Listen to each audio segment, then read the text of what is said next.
In today's episode of Ducker Zone, we're going to blow the roof off the myth that sales has to be sleazy.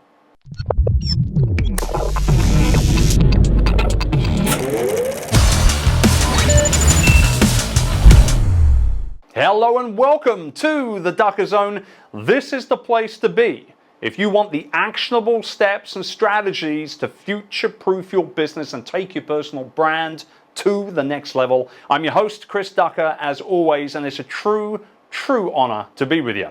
Now, this week, we're talking about sales. Now, before you click off and stop watching, understand this is a word that so many marketers hate these days, but it's because we don't really know the true meaning of the word sales itself. We think sales, and we think of that vacuum cleaner salesman showing up at our front door during our dinner time.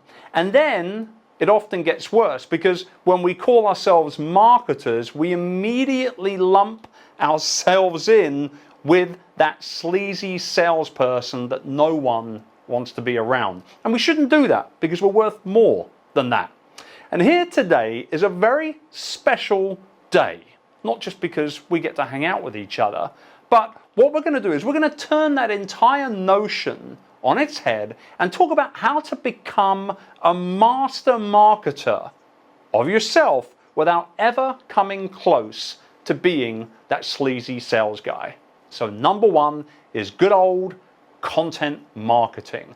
Now, in case you haven't heard, content marketing is the only kind of marketing that's even left in the world today.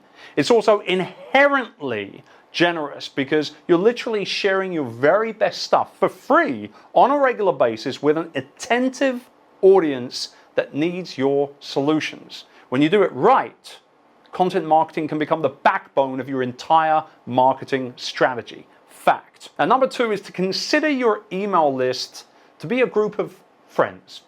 Think about it for a second. If you invited everyone on your email list over to dinner to your house one night, would you open up the door and pitch them straight away? Of course not. Number one, you take the bottle of wine away from them, say thank you very much. But number two, you should then go ahead and consider every email that you send to be like opening the door for your friends at dinner.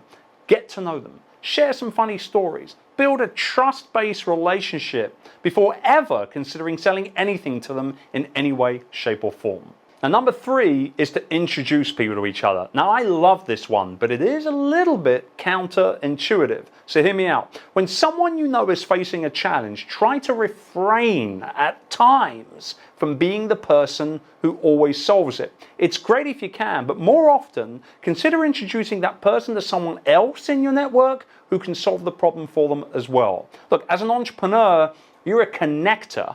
And the more people you can introduce to each other, the more you personally become the person everyone goes to when they need something. And we want that to happen. Now, number four is to believe in your solutions. Enthusiasm, as they say, is, at the end of the day, contagious. But so is boredom.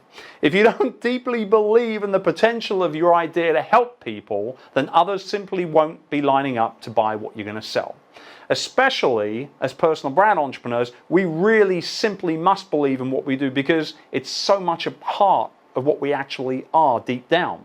So seriously, my friends, you must believe in what you want people to buy. That belief is going to translate naturally and organically into the sales copy that you write on your website, in your videos, on your podcast, and all the rest of it. And speaking of sales copy, invest the time and resources required to write your sales copy properly.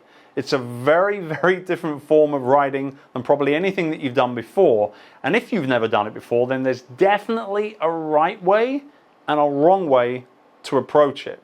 A friend of mine, Ray Edwards, who's been on the Upreneur FM podcast before, is the best source I know for quality copywriting training. Go check him out. His 7-step method will help you get your message across beautifully in a way that your audience will feel compelled to take action on afterwards. Seriously, I'll link to him below. Now, if there's one big takeaway here, it's to remember that people want to do business with other people, more so today than ever before. So talk to your customers like they're simply guests in your home coming around with that bottle of wine, and build those lasting relationships. Remember, relationships should be treasured, not used. Now, if you enjoyed this episode of Ducker Zone, let me know by liking and commenting below. And if you want to pick my brains, go for it. Ask your own question via social using the hashtag DuckerZone, and you never know, I might end up featuring it on a future episode of the show. I will be back at you again next week. Until then, keep chasing it down.